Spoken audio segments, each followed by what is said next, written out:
Hola a todos y bienvenidos a Loca Academia de Econometría. Mi nombre es David Rodríguez y el día de hoy aprenderemos la comprensión de los estimadores de mínimos cuadrados ordinarios desde su base hasta la demostración de los estimadores. En el video de hoy daremos un pequeño repaso sobre el proceso del entendimiento de los estimadores y cómo se comprende un modelo econométrico clásico. El mundo es una gran y enorme variable y. Variable y, conocida como dependiente, o variable endógena, en términos matemáticos, tiene la particularidad de querer representarse y ser representada por muchos modelos y por muchas variables. ¿Quién la construye? La construye el caos y, lo más importante, la realidad misma. Todos los días vivimos eventos que construyen variables y, por ejemplo, los precios del petróleo. Una variable y puede ser los precios del arroz, una variable y los ingresos de una persona, una variable y puede ser una persona misma, una variable y pueden ser los animales, y todos pueden ser explicados matemáticamente. En unos casos por otras variables, en otros casos por sí mismo, entendiendo la econometría clásica contra la econometría de series de tiempo financiera. Pero en esencia, siempre el mundo creará variables y todas esas variables y tienen una infinidad de datos n y una infinidad de variables que las pueden explicar. Bajo ese entorno, también el mundo construye variables x, enormes variables x, y recuerden que hasta el momento solo tenemos una variable x.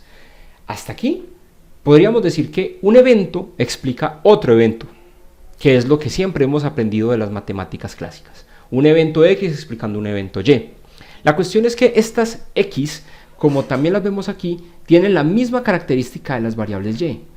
También son enormes, tienen una infinidad cantidad de datos n de observaciones que pueden ser consultadas y tienen otra infinidad cantidad de variables que las pueden acompañar o subvariables que pueden crear condiciones para explicar esa variable y. Si lo vemos de otra manera, es un conjunto, el mundo, inequívocamente de variables x, todas las que puedan explicar de forma unilateral a la variable y. Esta función de relación viene dada por f de y de x, o f de y las x subsecuentes en la función, más nunca f de x a y. Pero tenemos un problema declarado de gran envergadura.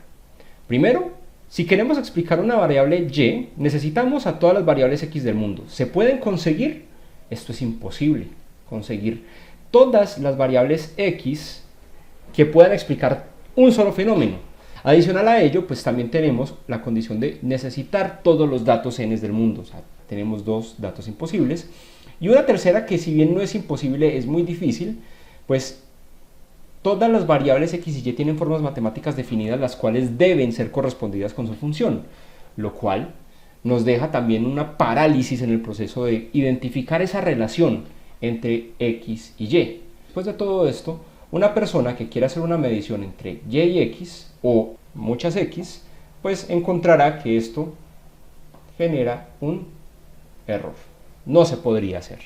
La cuestión es que debemos solventar el mundo gigante de las x y el mundo gigante de las y a algo que podamos tomar por las manos. Y para ello, pues podríamos usar el mismo concepto del censo estadístico y la encuesta estadística. Como y es una variable enorme, va a representar a la realidad. Pero esa realidad va a requerir todos los datos n del mundo, en otras palabras, un dato poblacional. Como ya sabemos que tomar los datos poblacionales es imposible, pues tenemos que hacer una reducción de esa información y generar un elemento que, siendo muy parecido, nos indique la misma realidad pero en una función más pequeña. En otras palabras, una estimación, y va a ser representativo de una muestra de información. ¿Ok? Entonces, asimismo como el censo es una relación para toda la población, la encuesta es una muestra y va a representar estadísticamente al censo. En este precepto, la econometría podría jugar un elemento similar para obtener de una muestra pequeña un elemento estadísticamente sustancial que represente a algo enorme. Entonces, con lo anterior, podríamos decir que en una relación lineal entre las variables x y y, podríamos describir una función muy conocida que sería algo como esto. Bien, relaciones donde tenemos un valor de intercepto, que pues será representado por la letra B, una pendiente por la letra M y la relación directa entre Y y X. En ese sentido, podríamos reestructurar la forma de la ecuación y decir que alfa y beta pues representarán a B como el intercepto y las betas representarán M como las pendientes, pero de aquí en adelante conocidas como parámetros o coeficientes.